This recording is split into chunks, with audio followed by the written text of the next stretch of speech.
सोलापूर शहरातील अक्कलकोट रोडवर अपघाताची मालिका थांबेना। काल सायंकाळी 5 वाजण्याच्या सुमारास एक रिक्षा पलटी झाली। त्या अपघातात 3 महिला जखमी झाल्या होत्या। अपघातानंतर कित्येक वेळ या रस्त्यावरची वाहतूक ठप्प झाली होती। सिग्नल चालू असताना त्या ठिकाणी वारंवार अपघात होत आहेत। कालच्या अपघातानंतर 24 तासाच्या आत पुन्हा एक अपघात झाला। आज दुपारी 12 वाजण्याच्या सुमारास अक्कलकोटहून सोलापूरकडे निघालेल्या क्रुझरने स्कोडा वाहनाला धडक दिली। या अपघातानंतर काही काळ वाहनांच्या लांब रांगा लागल्या होत्या। मिळालेल्या माहितीनुसार KA 36 AN 6830 या क्रुझर वाहनाने समोरून जाणाऱ्या MS 24 BX 5842 या वाहनाला ओव्हरटेक करण्याच्या प्रयत्नात धडक दिली।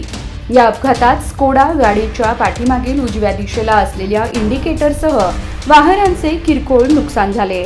तर या अपघातात क्रुझरच्या समोरच्या बाजूस असलेल्या डाव्या बाजूला असलेल्या इंडिकेटरचे नुकसान झाले आहे। या अपघातानंतर बराच वेळ तक्रार देण्यावरून चर्चा सुरू होती। दरम्यान महालक्ष्मी मंदिर चौकातच रात्रीच्या सुमारास आणखी एक अपघात झाल्याची माहिती आहे। या ठिकाणी त्या वाहनांच्या काचा फुटलेल्या अवस्थेत दिसून आल्या।